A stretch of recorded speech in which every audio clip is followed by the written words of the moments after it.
Hello and welcome to the oddschecker Cheltenham Festival preview. This is your day one preview sponsored by Betano.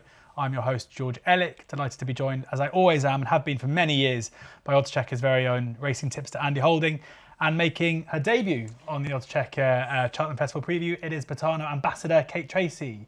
Kate, tell us about your role with Betano. Yeah, it's been brilliant. I've been in the role for about 6 months now, coming up to, loving every part of it, and I'm just so pleased. Of course, the main part of my role with Betano is the Aston Villa front, hence why Andy and I are both dressed in claret and blue today. I didn't get the memo. Read the memo. No, you did not get the memo at all. Have you got the Sky Blue away kit? Definitely, no, we don't. Okay. No, we don't. Have done, at some point. At some point, but no, no, we can't crowbar it in. Fine. But it's fantastic though, and of course Betano getting so involved with racing as well and really targeting the Cheltenham Festival. So it's just, all of my worlds have collided beautifully. Yeah, really good to have Betano on board to sponsor these shows. If you haven't got a Betano account already, make sure you sign up for one. They've got some cracking offers for you guys at home. Bet 5, get 20 in free bets is one of those. That's 18 plus only, new customer offer. You have to opt in order to get it, and then you bet £5 on horse racing. Odds have to be 2 to 1 or bigger, and then within 3 days of signing up, you have to have the bet. Then you get 4 £5 free bets for certain markets. They will expire within 10 days. T's and C's apply. Gambleaware.org, and please ensure that you're gambling responsibly.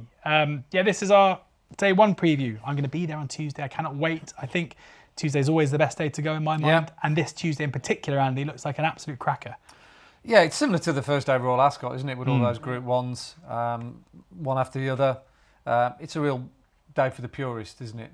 Supreme Novices Hurdle always gets the meeting off to a really good start. We see some quality horses. We haven't seen quality horses over the course of the years. The Cheltenham Roar gets everyone started. And then, you're followed by the Arkle, then the Champion Hurdle. And we've got extra spice in the Champion Hurdle this year, thank goodness, as well. Day one stacked with quality and, difficult to find handicap winners alike. Kate, do you find Cheltenham Festival is normally a profitable week for you? Depends on which year you ask me from. Exactly. Imagine if I said no at this point. No, every year I do my money, Listen to my tips. It's I've had my fair share of my best results have come at Cheltenham in terms of the big price winners, and they're the most satisfying ones by a long way. From out of all of the flat season, all of a jump season, if you manage to find that lurker in a handicap at Cheltenham, it just hits differently to anything else. So cannot wait for this year's festival. Very lucky to be with the Willie Mullins team again then this year. So getting to meet all of the superstars there and be awestruck by them is going to be amazing. And of course, extra poignancy for the first day, first race, Michael O'Sullivan's Supreme. That Roar is going to be for different reasons this year, and what a perfect tribute to Michael it is. Yeah, absolutely echo that. It's going to be a poignant moment, certainly in the Supreme come Tuesday afternoon. Andy, we have to talk, before we get into, we are going to go through every single race of the festival, starting with the Supreme in just a second, across all 4 days. This is the first episode for day one, but we'll be doing other episodes for the next 3 days. But let's talk about the weather and the going, because that is always, the first place you should really start, because naturally, if it was a bog out there, then you'd be tipping different horses and looking at different angles. But, you only have to go outside and see the sunshine, so that's probably not going to be the case. I mean, it's going to be great for race goers like us next week, isn't it? Men should be going in jackets rather than overcoats and brollies and all that kind of stuff. Well, still, the forecast can change. You've got 6 days to go. And for the ladies as well. So that's great, but changes the dynamic of the racing. Of course, most of the races that we've seen run, particularly at the DRF, and all the big trials have been run on soft or heavy ground. So some of these horses are going to have to adapt. Some of the short price favourites that we've seen, we don't know whether they will be as good as they have been on soft or heavy ground. So there's a little bit of conjecture there. But I always think that adds to the fun of it all. Brings other horses into the equation that perhaps we wouldn't have considered maybe a few weeks ago. So, it's going to be fun trying to work it all out. Well, let's start trying to work it all out. The prices we'll be mentioning here are, of course, Betano's, and we'll be starting with the Supreme, where Copec de Board is going to be a very popular winner of the Supreme, should he oblige. 8 to 11 favourite here for the Mullins camp. Salvatore Mundi, 6 to 1. Romeo Kudo, sorry, I should say 5-1. Salvatore Monday 6-1. Work Ahead 7-1. William Money 10-1. Irancy 14-1. Carbo is 16-1. 20-1 bar those. And Betano are also boosting both Andy and Kate's Festival Nap treble for each, for across the whole festival, I should say. So Kopek de board, Kate, one of your naps of the festival. Cannot see it beat. No, I'm going to know my fate early doors, aren't Yeah. I? But as soon as you have a very strong conviction in the first race in the Supreme, you just know it's going to set the precedent for the rest of the week. But yeah, I actually think this is a very fair price about Kopek de board, because in terms of the novice divisions, we were really hoping that a horse was just going to come along and stamp their authority on it. They were also murky for the longest time, notably the 2-mile division then as well. So I was so glad that Kopek de board's stepped forwards and has stamped his authority and then some upon this, despite continuing to do so much wrong in his races. Those fractious tendencies before the start, the fact he is so keen going, so headstrong, yet he still is able to see out his races in blistering style. And I know he hasn't been beating that much, but I also don't think he's got, I don't think this is the strongest, most amount of depth in the Supreme this year either. So yeah, Kopek de boards for his brilliant owners as well, which would just be fantastic for them. But he gives me almost Classical Dreams vibes as well, not in necessarily in terms of the exaggerated bowling ball action, head to the floor style that Classical Dream had about him, but in terms of the fact he has those keen going tendencies, yet he is just still able to see out his races best of all. So unbeaten in 3 starts. And as I say, he is doing enough wrong in his races, but it hasn't stopped him yet. So I don't think it's going to stop him now whatsoever. And he is very, very much the horse to beat. But I thought I was being shrewd with the each way alternative in terms of William Money in here, until a fair few far more shrewd operators than me and judges have put him up as their each way, if not each way alternative, to even beat Kopek de board in some places. But yeah, William Money, of course, as we were saying earlier on, it would be so notable in these colours that are so synonymous with Michael O'Sullivan. Should he go close, if not win the Supreme here, goodness me, there wouldn't be a dry eye in the house for that. But apart from that, though, I know that he would ideally want Any Rain to materialise to see him to best effect. But when you actually go back through his form, when he was third on good ground at Punchestown in the Champion Bumper last season behind Redemption Day, he did prove himself ground versatile, and that at least anyway. And he is more ground versatile than the 3 hurdle starts would suggest. So his win at Punchestown in February was very smart. He settled really well as well, which just helped his jumping improve as a result of that. We also know a good gallop will suit him. It will suit Kopek de boards as well. So, yeah, he would be the each-way alternative for me. But to be honest, I would be surprised if Kopek de board gets beaten here. Did you have any concerns over Kopek de boards? You know, you talk about the kind of tendencies, the keen-going tendencies, given how specific this test of temperament that the Supreme is, where the buzz will be there. They'll go off at a speed that he probably hasn't quite experienced as of yet, that he could kind of boil over in this scenario? Yeah, see, I've not met him, obviously, personally yet, the horse, to know, I can't wait, to know how he is. But it's funny, where you can get these different types of horses, and Ballyburn, that we're going to talk about it a bit later as well, and he is a horse where you would look at him out on the gallops and think, he's the horse who's just going to boil over. Yeah. He's completely going to lose the head come the atmosphere. And I know the Supreme's different because of the buzz about the place, but again, if you saw Classical Dream, you would have thought the same about him. And he did almost look, I was actually leading up in the same race, the Big Pite, funnily enough. And I saw Classical Dream that day and thought, that horse is not going to prayer in this. And he was able to defy it. But then you get a horse such as Il Atlantique, is always the one that I cite, who doesn't seem to have the temperament or the head to be able to cope with big atmospheres. So for all that you can get horses that are buzzy and keen, there's a difference between the buzzy and keen rather than the horses that are on their nerves.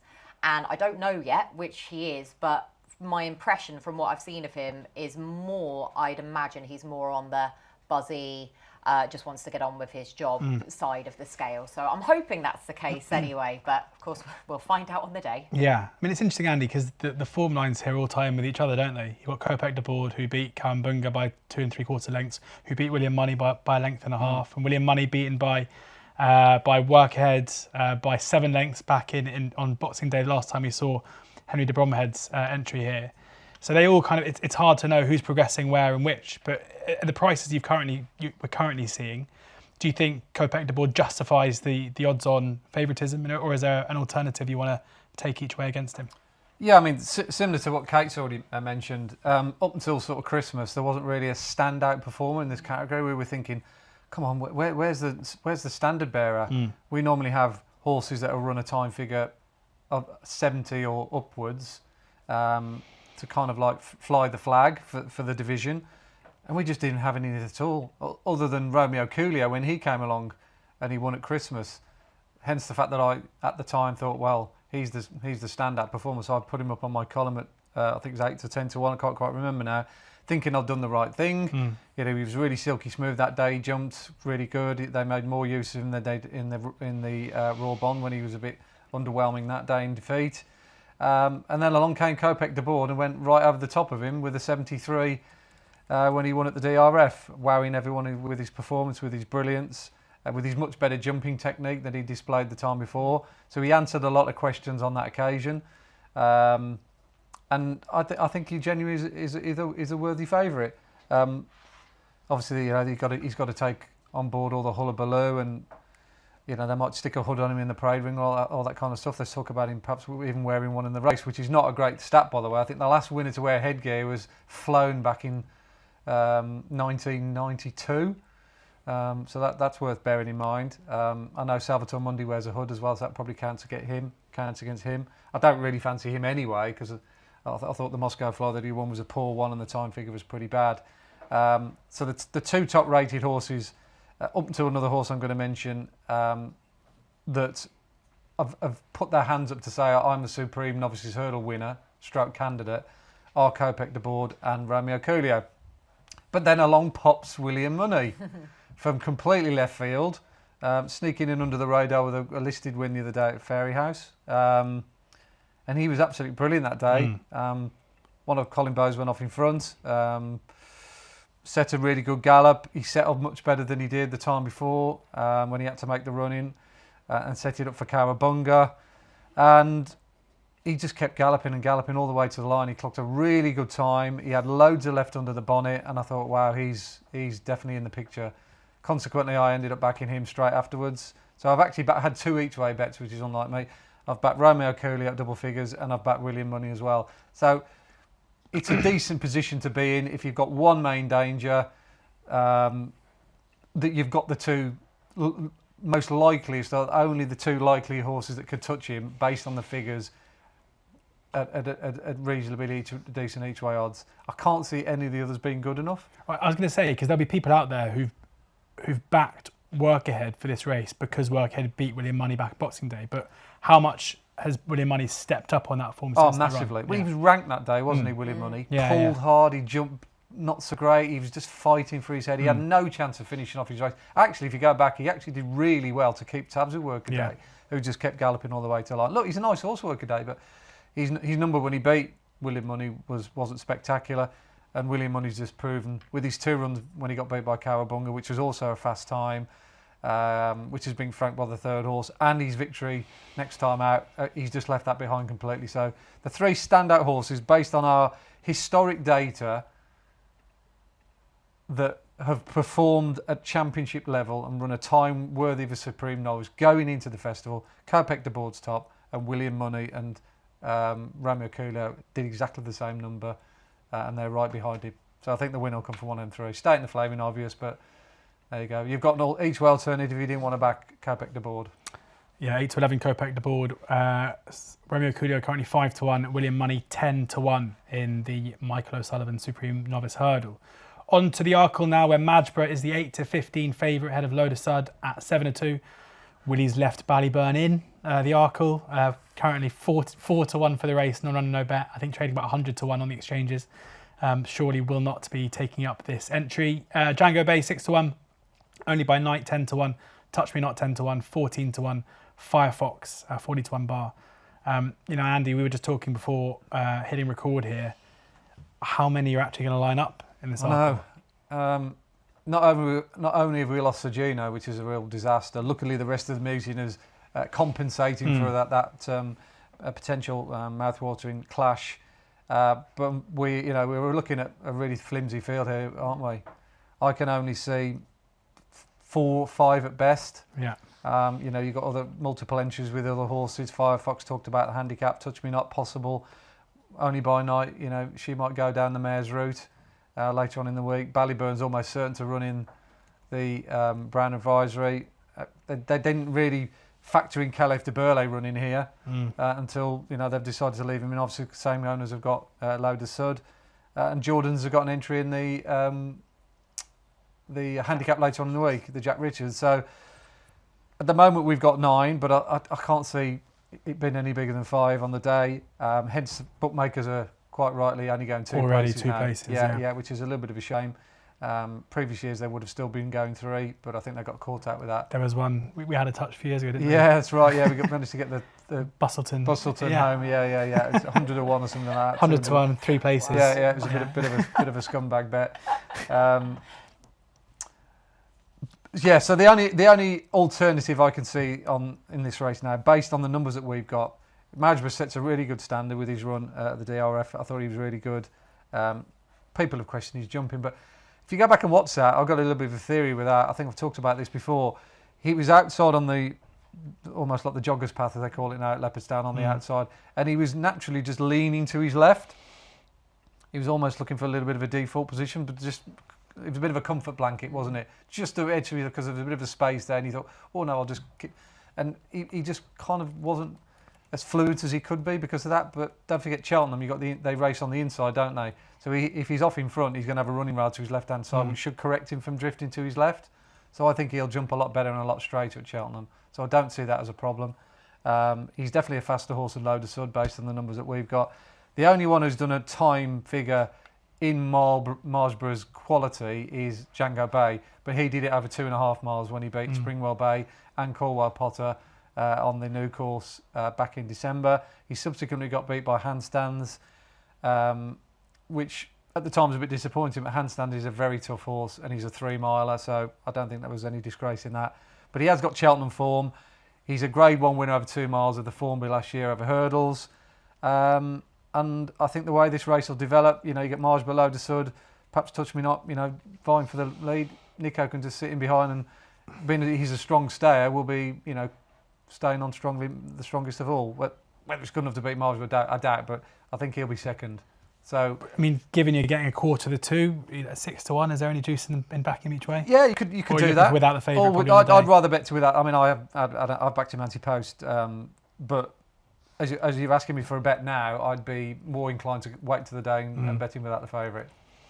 So Django Bay currently 6 to 1, the one to kind of keep an eye on. Would you put, before we ask Kate, would you put people off sticking Margeborough in their festival multis? Not at all. No, I don't see too many chinks in his armoury, but it's just not the way I bet. I'm always looking for the alternative. I'm trying to put up horses that I think are better value. Like I say, there's more one way to skin a cat. You can back without the favourite. You can do the each way. Put Django in some each way multiples, which is what I've done. So rather than get heavily stuck in a short one, I'd sooner back something odds against, and Django Bay be second favourite in the without the favourite market.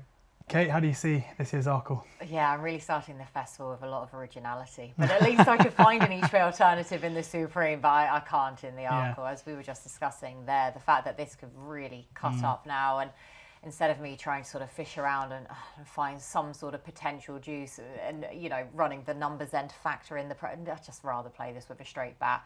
Margeborough just to win, and it is a shame that we don't get Sergino and the clash that we all really wanted to see in the Arkle. But as Andy was saying there, fortunately the rest of the festival is making up for it to a large extent. But yeah, Margeborough, and again, I know a lot of people are trying to crab his jumping somewhat and saying, well, is he going to be able to get away with that? And that's a really interesting theory there from Andy as well, the fact that he was just leaning into the left and he's going to have the running rail this time around, because from my perspective, he was just idling. He was just doing it so easy. And they were just sort of a few little clumsy, if not ever so slightly ignorant errors, because he wasn't having to concentrate 100% in there. So I don't have much fear at all. The better the race, more to focus in on at Cheltenham on this course as well for him, should hopefully sharpen up his jumping. And at least he's proven he's got the size and the scope that if he does catch himself on any fences, they are not momentum stoppers for him whatsoever. He's proven that now.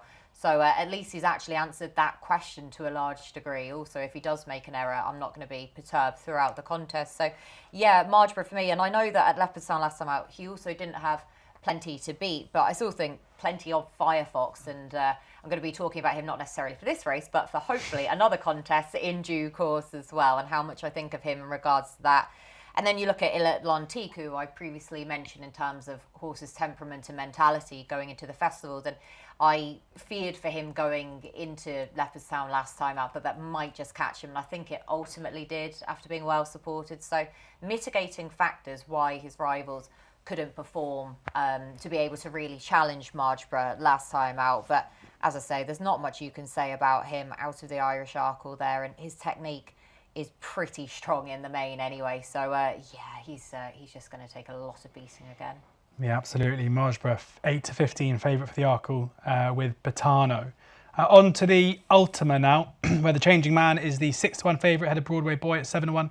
And Masaccio, 8-1. Whistle Stop Tour, 8-1. Katat Dory, impressive winner last time, 8-1. Krebili, who we don't think will run here, is 10-1. Henry's Friend, 10-1.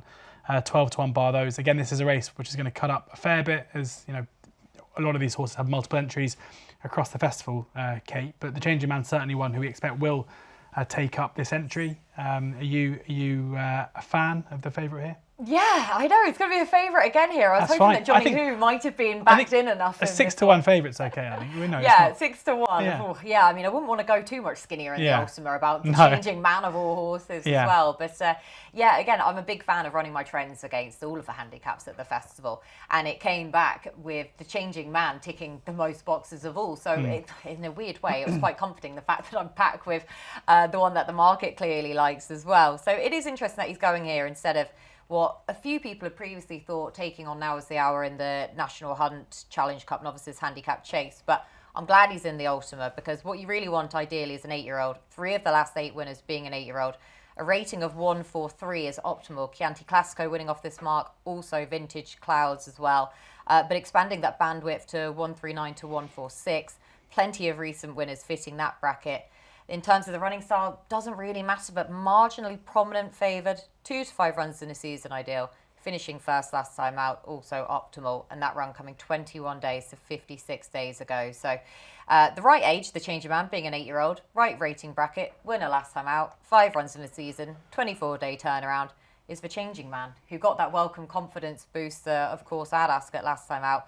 Winning a first chase start at the 10th time of asking. But the positives that come with that is the extra experience that you're gaining as well. But you are still relatively under the radar to an extent, lesser exposed than with your handicap mark. So, yeah, and his jumping's been pretty solid in the main. The horse who I am interested in at a bigger price to be able to throw into the mix as well. I don't know if he's going to go here, but it will be interesting if he does go up in trip. Is Grandeur Dame. If I give the explanation, if there's a price on him about there. 33 to 1. 33s, yeah. If he goes here, then, of course. But again, ticking plenty of the same trends boxes. Second last time out at Cheltenham. That was over 2 mile 4, though, for him. So he may well be going to the plate. He's about a similar price for that race. But if he does go for the longer trip, I wanted to give him a mention, because he's coming into Cheltenham on the back of that solid run last time out. And that was right up there with his best as well, running from £3 higher. So that just slots him nicely into the rating bracket needed for the Ultima. So there's a couple of darts to make up for the favourite in the Ultima. Just trying to see where we get any vibes as to where Grandeur Dame's likely to go. But I couldn't find there's much. Well, there's £10 queuing for the plate at a big price and nothing queuing. So I mean, we'll see. Yeah. I think he might go down there, but I wanted to throw him in just in case they opt for the longer. 33 to 1 about Grandeur Dame here. Again, it is not on no bet. So if you were to back Grandeur Dame with Betano and he was to take up the other entry, then you would get your money back. Andy, any strong fancy here in the Ultima? Not massively strong, but I like having a bet in the race. I have actually fluked this winner a couple of times in the last few years. But that's just using a lot of logic attached to it, like Kate's mentioned with the few trends. It tends to go to a horse that has got Cheltenham Festival previous experience, or just Cheltenham form in general, which is a little bit of concern with the Changing Man. Yes, he has run at Cheltenham before, and he ran in the Pertemps final. I think he finished 8th behind Good Time Johnny a few years back, but he hasn't run over fences at Cheltenham. So just have that at the back of my mind with him. You could rule out all the Irish, but the trends say the Irish really struggle here. I think it's 0 from 46 since unbelievable, isn't it? 2012 or something like that, or 2006. I think you've got to go back even a lot further than that. So drawing all the strands together, I thought Broadway Boy was sure to go well here. I think it was well documented that he's got problems with his knees and they have to inject his knees, don't they? But they didn't do it last time out. That's why he ran so badly. But I think he's had a little bit of treatment in the interim. Prior to that, I thought he's running the race at Newbury behind the Nichols horse, which I can't remember the name of. The old Hennessy. Yeah. Kaluki Kid. Thank you. Good assist there, Kate. Thank you. Got me out of a hole. I thought it was a really commendable one because in the early part of the season at Newbury, I watched quite a lot of the chase races there, watched the replays, and if you went right down the paintwork on the inside, you were on the slowest part of the track, and that's exactly the route that he took and still finished second. So it was a massive upgradable performance by Broadway Boy. He's got a great record on the old track. He's hardly ever run a bad race there. Good run early on in the season behind Senior Chief. Nice ground will suit him better than that winter horrible ground that he ran last time out in January. So yeah, I think he's fairly solid, Broadway Boy. It's hard to see him not going well on home soil. Whether there's a sneaky one better handicapped than him because he is 150 is open to question. But yeah, he should give you a good spin anyway if you're looking for a Cheltenham specialist. Yeah, absolutely. Broadway Boy 7-1 with Betano for the Ultima. There, a couple of positive mentions for the top two in the market and one at a bigger price from Kate as well. Now, on to the big race of the day. I would say, in my mind, the race I'm most looking forward to all week. It is, of course, the Champion Hurdle with Constitution Hill looking to regain his crown. 8-13 favourite here. But what a renewal it is. Brighter days ahead. Confirmed runner here at 2-1. Lossiemouth is 5-1 third favourite.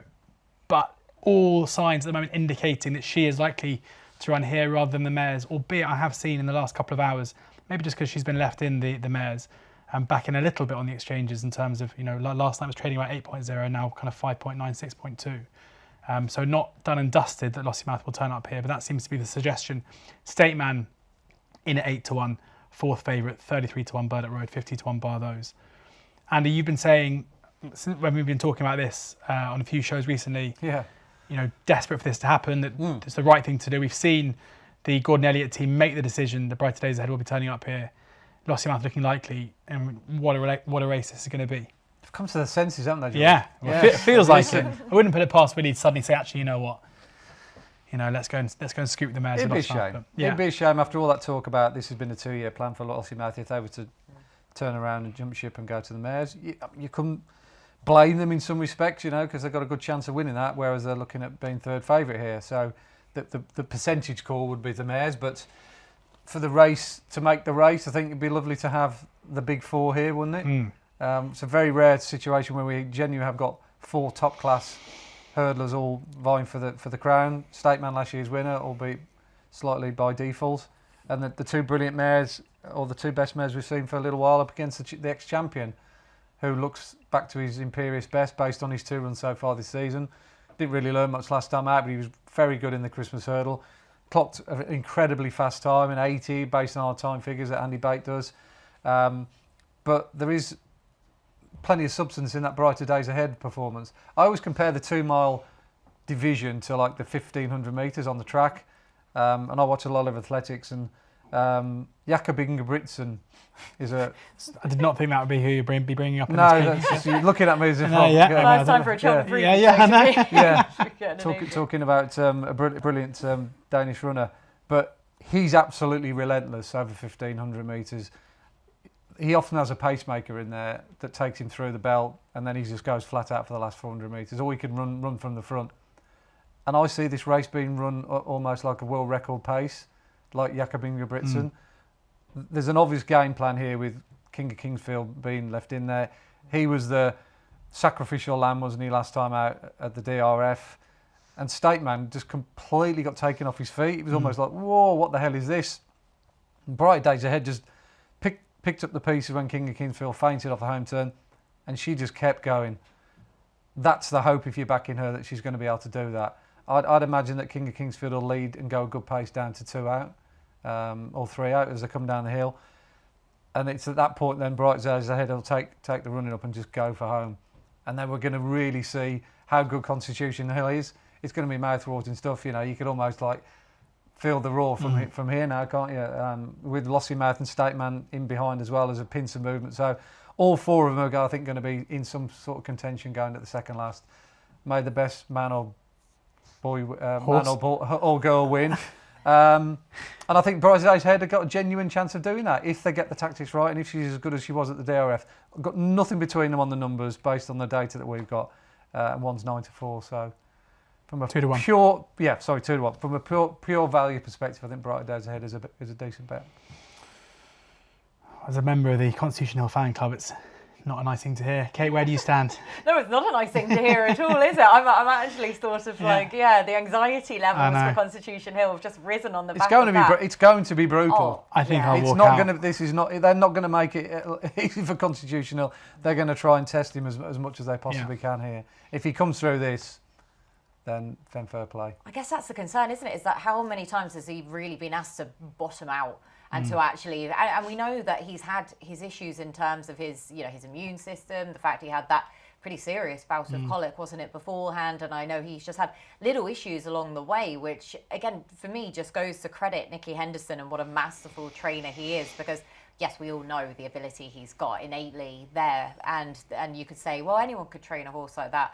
But he can't be as easy to train as it looks on just the sheer ability front, and that is part of the mastery of Nicky Henderson, that he does manage to get him back and get him to perform at his peak. Because I say he comes out of his races and his races must bottom him a lot more than we actually realise. So that probably is a bit of a concern about him, that if they do a King of Kingsfield, Brighter Days Ahead on him as they did to State Man, then that is going to ask significant questions for something that he's not really been conditioned to have to deal with so far in his career, because it has all been so fluent, so easy for him throughout. So I cannot wait for the race.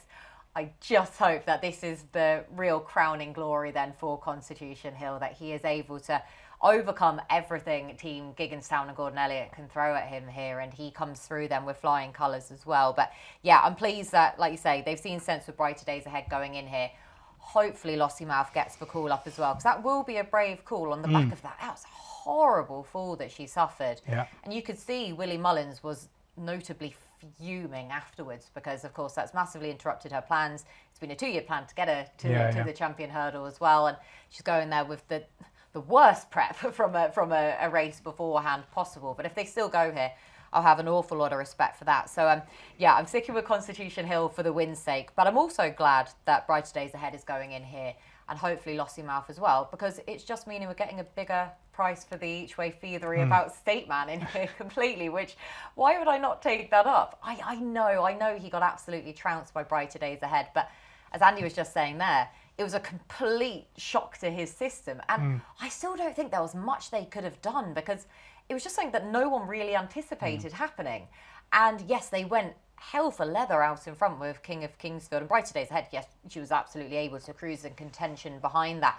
But I don't know what more Paul Townend could have done at that stage. Subsequently, now we know, you go back and rerun that race, it would have done things completely differently. But at that stage, I don't know what more he could have done in the race. And ultimately then it cost State Man second, because the ground he had to make up to bridge that gap, he was absolutely legless at the end. So it was good to see him getting back to winning ways last time, for all that it was largely because Lossy Mouth took the fall that she did. But for him to still get back to winning ways, get the confidence booster, he's such a workman of a horse, isn't he? He's experienced, won the race before, clearly.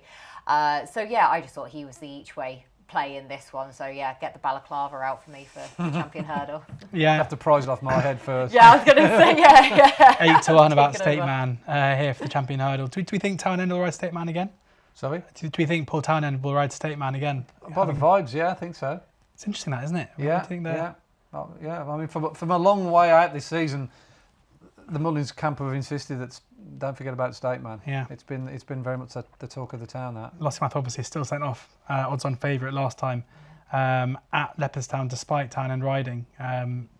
State Man there. Interesting to see how that develops. On to the mares now, where Lossiemouth is still heading the market at 4 to 6. Of course, that's an on no bet price in case she does turn up here. Jada Grugy, 7 4 favourite in reality, probably. If Lossiemouth doesn't run. July Flower 4 to 1. Joyous, who's been supplemented late, in at 5 to 1. Golden Ace also 5 to 1. Cargase 8 to 1.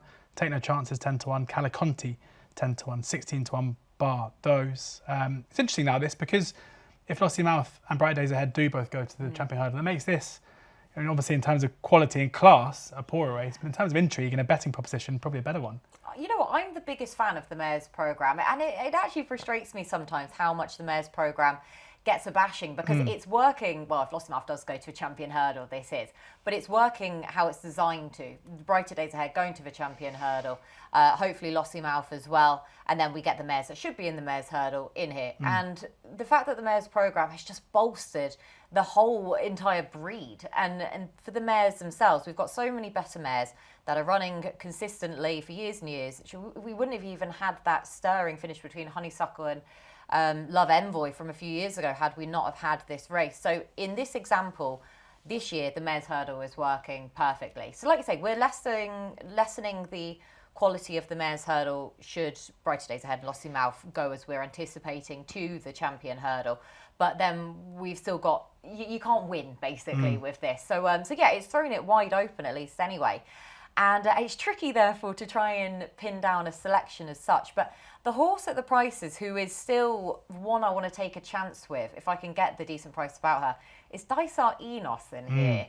Now, I really, really fancied her for the Mares Novices Hurdle last year. She was withdrawn in the morning because I believe it was a stone bruise, something really sort of minor that only occurred in the morning. And then when you go and see what Golden Ace did to Brighter Days Ahead in the Mares Novices Hurdle last year, and you sort of thought to yourself, oh, what could have been? Yeah. But then, of course, Golden Ace has gone on to do what she's done subsequently. Dysart Enos, not quite as much. But even for the Greatwood, she was on an absolute hiding to nothing there, because she was the talk of the town. The fact she was the best handicapped horse in the country, you know, it really kind of snowballed from there. So, and she ran a cracker, and there was nothing wrong with that Greatwood form whatsoever. Now, I know last time out was a lesser effort from her, and in a race that really should have suited her as well at Ascot. So that was disappointing from her. But at the same time, for one bad run, I'm willing to draw a line through that. She's been freshened up since. The step up in trip's going to be the biggest question mark for her, but she is a former Irish point-to-pointer over 3 miles as well. So, and this is of course the only race she's in at the festival. So Dysart Enos, to be going here at least, then she would be the one that I'd be willing to basically go in again with after I didn't get my run last year. Yeah, fair enough. 25 to 1 about Dysart Enos for the Fergal O'Brien team there in the mares. Andy? Yeah, I quite like a couple in this race. One a little bit from left field, one a little bit more obvious. Golden Ace would probably be my number one choice. Her time figure the other day when beating Burdett Road et al. Was very good. I thought she won despite the trip, even though everyone's saying that, oh, she wasn't been getting 2.5 miles. But I think that theory is born out of the Jeremy Scott team not quite being on the money in the early part of the year rather than anything else. And she was up against Lucky Place, who's a good, strong stayer. But their stamina very much was to the fore when she won at Wincanton. She's got a good record at Cheltenham. She beat Brighter Days Ahead. She only also beat Brighter Days Ahead. Let's not forget that in last year's festival, albeit the favourite probably wasn't at her best. She also won on the new course as well, just for good measure, towards the back end of the season. The drying ground will suit her. She seems to be coming into the race in good form at the right time. I think the price for her at the moment is fair. And the other one, just based on the dynamic of the mares race at the DRF when July Flower won. It was a race that was dominated by 3 horses that went off in front and set a ridiculous gallop. Lots of Joy was one, Jatara was another. The 2 of them took Caliconti along with them, and the 3 of them went hell for leather for the first 1.5 miles or 2 miles. And then it was only Caliconti that forced herself out of that trio. But unfortunately, July Flower got a good conservative ride by Rachel Blackmore, picked off Caliconti and ended up winning on merit on the day. But I actually upgraded Caliconti's run because of that. She beat 2 really good mares, having chased a strong pace, and I thought she was probably the best horse in the race, but didn't get any credit. She's 3 times the price of July Flower, and I've got a sneaky suspicion that she might turn the form around. She reminds me of a horse called Black Tears, who won this race a few years ago for Gordon Elliott. not a high class horse, but a very consistent and durable one. I just like her. So yeah, I think Carla Conti is probably the value away from the obvious ones down the front end, of which Golden Ace with the pick for me. Golden Ace 5-1 in over the last couple of days, been back steadily, and Carla Conti currently 10-1, both with Betano. There is another new customer offer as well on Gold Cup Day. Get 30-1 about Galopin Des Champs to win the Gold Cup. 18 plus new customers only. You have to opt in, and there's a max bet of £1, but £1 at 30-1 about an 8-13 shot isn't too bad. Yeah, that's up until 9 a.m. on the 12th of March. The winnings are paid in free bets, which expire after 5 days. T's and C's do apply at gambleaware.org, and please gamble responsibly. Another really good new customer offer there from the guys at Betano. 2 more races on the card on Tuesday. Stencil is the 5-1 favourite for the Fred Winter, ahead of Total Look at 11-2. Beyond Your Dreams is 13-2. Willie DeHoo is 8-1 alongside Lady Vega Allen. Put Your Hands Together and Mercier both 10-1. Hot Fuss is 12-1, 16-1 bar those. I think if you go to probably 12 preview nights for the Cheltenham Festival, you end up backing every single horse in the Fred Winter. Yeah. Andy, which is one you fancy this stage? Well, I'll keep it fairly simple. I don't think all the Irish horses in this race are badly handicapped, just the ones that ran behind Hello Neighbour in the Spring Juvenile, the Grade 1. The handicap is basically saying that the ones that finished sort of second, third, the likes of Lady Vega Allen, Wendrock, etc., Galileo Dame, and all those kind of horses, Willie DeHool, are all better than Stencil's run behind East India Dock in the trial race at Cheltenham, which to me is nonsensical. Certainly based on time figures, anyway. I mean, we'll get on to East India Dock later on when we do day 4, but I think this is a really good related bet. If you think East India Dock's going to win the Triumph, which I do, then Stencil should be winning this or going close to winning this off 135. So yeah, I mean, East India Dock had lapped this lot, wouldn't he? And he was the only one who got anywhere near him that day. And people say, "Oh yeah, I was there that day when that horse run," but that doesn't really mean anything, does it? It doesn't. But I actually went down to the last hurdle that day for some reason. I don't know why I did it. Just wanted to change the dynamic of watching racing. And I remember coming away from that race when East India Dock powered up the hill and watching him and Stencil come up it, and everything else was absolutely walking. You knew they'd gone a good gallop that day. The sense that horses were tailed off, like Mambo number 5 was tailed off. Proper good horses were just literally out on their feet. So it puts into perspective the kind of effort that Stencil put in to try and chase East India Dock, who basically ran the same time. And I did this the other night. I went back to look at the best ever Triumph Hurdle I ever watched was our Connor's race, and I've set the 2 races off on video at the same time, and they finished exactly the same time. In fact, East India Dock was slightly ahead of our Connor, but East India Dock was on soft, genuine soft ground. It was good to soft when our Connor won the Triumph. So this is the kind of horse we're dealing with East India Dock, and Stencil, was 10 lengths behind him and chased him home. So I'll be surprised if Stencil doesn't go very close to winning this. Can I throw another one at you on the East India Dock form line? Back in October, Hot Fuss finished 4 lengths behind East India Dock at Wincanton. He did. And he had a nice little prep the other day on the all-weather. Yeah, he's a nice little tough horse, Hot Fuss, but I don't think he's quite in the class of Stencil. I think he could be a genuine Grade 1 horse. Kate, how do you see it? To be honest, I don't think my horse is in our confirmation stage now, after we've just checked literally just before recording, haven't we, where we're getting our... so Bust a Move, if you're able just to double check there. From what I can see, he's not been left in the race. So taken out. No, so basically, count me out then. It'd be irresponsible for me to just be chucking a super sub into the mix at this stage. Well, we'll stay with you for the National Hunt Chase. Beautiful. Where, lucky you. And Now Is the Hour is the 130 favourite ahead of Haiti Color at 4-1. Transmission is 5-1. 6-1 Captain Cody, 10-1 Samagest and Will Do. Jericho Rock has been well backed into 12-1. Hashting 12-1. Midnight Alfred, Resplendent Glory, Pick Rock. I mean, half the field here at 12-1 as well.